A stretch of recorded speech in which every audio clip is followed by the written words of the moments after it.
السلام علیکم دوستو، انسائیڈ بائی معظم فخر میں خوش آمدید۔ عمران حکومت کو جانے کی جلدی ہے اور اسی لیے وہ ہر محاذ پر، ہر طرف، ہر آئینی ادارے کے ساتھ ٹکراؤ اور محاذ آرائی کی پالیسی پر گامزن ہے۔ اگر ہم قومی اسمبلی میں دیکھیں 4 دن، صورتحال آپ کے سامنے ہے۔ اگر ہم آئینی ادارہ مثال کے طور پر الیکشن کمیشن آف پاکستان کو دیکھیں، صورتحال ہمارے سامنے ہے، کیونکہ خود وزیر اعظم پاکستان الیکشن کمیشن کے ساتھ محاذ آرائی کی نہ صرف ابتدا کر چکے ہیں بلکہ ان کو یہ کہہ چکے ہیں کہ جناب یہ الیکشن کمیشن ٹھیک طرح سے کارکردگی کا مظاہرہ نہیں کر رہا، لہٰذا اس کو گھر جانا چاہیے۔ اور اس کے ساتھ ساتھ جو صورتحال اس وقت ہے، اور اگر 29 جون تک بجٹ پاس نہیں ہوتا تو پھر یہ حکومت تو اس حکومت کو گھر جانا ہی پڑے گا، کیونکہ اس کے علاوہ کوئی اور راستہ نہیں بچے گا، کیونکہ یہ ایک آئینی ذمہ داری ہے کہ بجٹ کو 1 جولائی سے پہلے یعنی کہ 29 جون تک ہر حال میں پاس کرانا ہے۔ اور اس طرف ابھی حکومت کی طرف سے کسی بھی قسم کی سنجیدگی یا ذمہ داری کا مظاہرہ ہمارے سامنے نہیں آ رہا۔ 4 دن ہو گئے کہ قومی اسمبلی کی کارروائی بالکل تعطل کا شکار ہے، اور اپوزیشن لیڈر جنہوں نے بجٹ پر بحث کا آغاز کرنا تھا ان کی تقریر بھی آج 4تھے روز میں داخل ہو چکی ہے، یعنی کہ جب بھی وہ تقریر کرنے کھڑا ہوتے ہیں تو ساتھ ہی ہنگامہ شروع ہو جاتا ہے۔ آج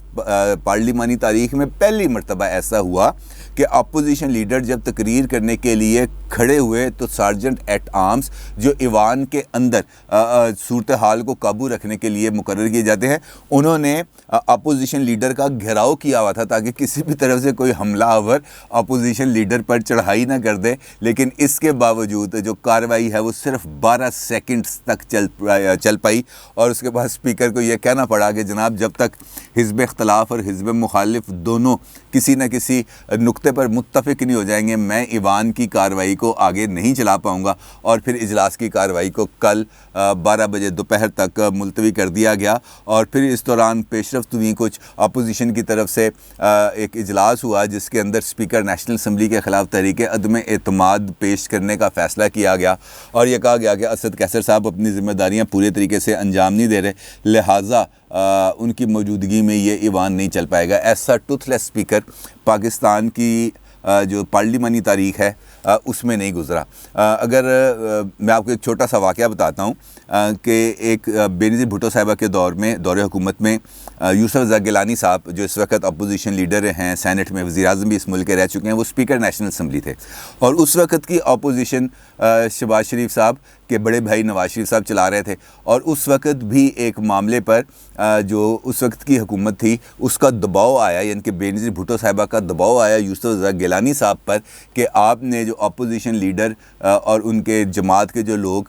جیلوں میں بند ہیں مقدمات کی وجہ سے، آپ نے ان کے پروڈکشن آرڈرز جاری نہیں کرنے، لیکن یوسف رضا گیلانی صاحب نے تمام تر دباؤ کے باوجود پروڈکشن آرڈرز جاری کر دیے ان تمام اپوزیشن رہنماؤں کے، اور اس کے باوجود بھی انہوں نے اپنی مدت کو مکمل کیا۔ اور اسی دوران جب یہ بینظیر بھٹو صاحبہ اور یوسف رضا گیلانی صاحب کے درمیان محاذر یہ عروج پہ تھی، وہ ایک دفعہ لاہور تشریف لائے، الحمرہ ہال کے اندر ایک فنکشن تھا، میں ان دنوں روزنامہ مساوات سے وابستہ تھا اور میں ان سے رپورٹنگ کرتا تھا، تو میں ان کے پاس گیا، چونکہ اسپیکر نیشنل اسمبلی میری بیٹ میں تھے، تو میں وہاں پہ گیا اور ان سے اس بارے میں ہال کے اندر بیٹھے وہ پروگرام دیکھ رہے تھے، تو میں ان کی پچھلی سیٹ پہ گیا، ان سے پوچھا کہ جناب یہ کیا معاملہ چل رہا ہے؟ انہوں نے کہا جناب میں اپنی آئینی ذمہ داریاں پوری کر رہا ہوں۔ میں نے کہا جی بی بی تو اس معاملے میں بہت زیادہ ناراض ہیں، تو انہوں نے کہا جی بی بی اگر ناراض ہیں تو مجھے حکم کریں، میں ابھی اسپیکر نیشنل اسمبلی کے عہدے سے استعفیٰ دے دوں گا، لیکن میں اپنی آئینی ذمہ داریاں پوری کروں گا۔ مثلاً یہ کریڈٹ ہے یوسف رضا گیلانی صاحب کا کہ انہوں نے اپنی لیڈر کی ناراضگی کو قبول کیا، لیکن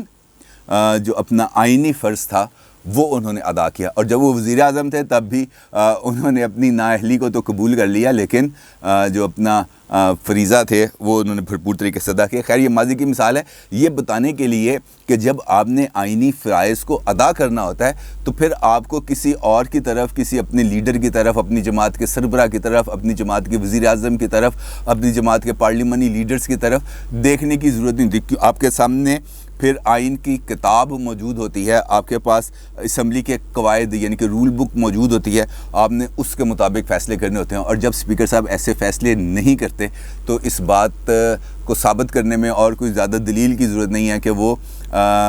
وہ جو اپنے کارہائے منصبی ہیں وہ انجام نہیں دے رہے، اور یہاں پر بھی ہمیں ایسی ہی صورتحال نظر آتی ہے. جس طرح میں نے آپ سے گزارش کی کہ آئینی تقاضا ہے 29 جون تک بجٹ کو منظور کرانا ہے، اور آپ کے سامنے 4 دن گزر گئے ہیں. اب اگر 29 جون تک بجٹ منظور نہیں ہوتا، کیونکہ اگر کارروائی اسمبلی کی ایسے ہی آگے چلتی ہے جہاں پر ہر روز دشنام ہوتا ہے، ہر روز دھنگا مشتی ہوتی ہے، ہر روز ہنگامہ ہوتا ہے، تو پھر ایک آئینی بحران کی کیفیت پیدا ہو جائے گی، اور پھر اس کے نتیجے میں دیکھنا پڑے گا کہ وہ آئینی خلاف ورزی کی ذمہ داری حکومت پر کس طرح عائد کی جاتی ہے، اور پھر اس کے نتیجے میں ان کو یقینی طور پر گھر جانا پڑے گا. اور شاید حکومتی اراکین اس تمام صورتحال کو بہت زیادہ لائٹ لے رہے ہیں. وہ یہ سمجھ رہے ہیں کہ جو جتنا زیادہ شور مچائے گا، جو جتنا زیادہ ہنگامہ کرے گا، جو جتنا زیادہ اپوزیشن کو بیش کرے گا، ان کی ٹرولنگ کرے گا، اس کا قد جماعت کے اندر بڑھ جائے گا. بات تو درست ہے، ان کی جماعت کے اندر تو ان کا قد بڑھ جائے گا، لیکن عام لوگوں کی نظر میں وہ قد یقینی طور پر کم ہوگا، چاہے وہ اپوزیشن کی طرف سے ہو، چاہے وہ گورنمنٹ کے لیول پر ہو. اور اس وقت اگر دیکھا جائے تو حیران کن بات یہ ہے کہ ہر طرف دوڑ لگی ہوئی ہے اس بات کی کہ یار میں زیادہ بدتمیزی کروں تاکہ میں عمران خان صاحب کی نظروں میں آؤں. اور اب تو نوبت یہاں تک آ گئی کہ وہ لوگ جو ایوان میں موجود نہیں ہیں وہ بھی اب اپوزیشن کو دھمکیاں دے رہے ہیں کہ شکر کریں میں اسمبلی میں نہیں. فردوس عاشق اعوان صاحبہ تھپڑ فیم جو لیڈر ہیں اس وقت پی ٹی آئی کی، ان کی طرف سے یہ بیان سامنے آیا کہ اپوزیشن شکر کرے کہ میں اسمبلی میں نہیں، اگر میں اسمبلی میں ہوتی تو ان کو لگ پتہ جاتا. تو اب اس قسم کی جو صورتحال ہے اس پہ تو 4 لفظ ہی کہا جا سکتے ہیں، اس کے علاوہ اور کوئی بات نہیں. آج بھی شہباز شریف صاحب اپنی تقریر مکمل نہیں کر سکے، اور تقریر کب مکمل کریں گے اب بڑی دور کی بات ہے. اسپیکر صاحب نے 6 رکنی ایک کمیٹی بنا دی ہے جس میں 3 اراکین حکومت کے ہوں گے، لیکن اپوزیشن نے وہ 3 اراکین بھی دینے سے انکار کر دیا ہے اب تک. یعنی کہ اپوزیشن کی طرف سے بھی اب ایک ڈیڈ لاک کی سچویشن پیدا ہو چکی ہے. اور شہباز شریف صاحب نے واضح انداز میں یہ بات کہی ہے کہ اگر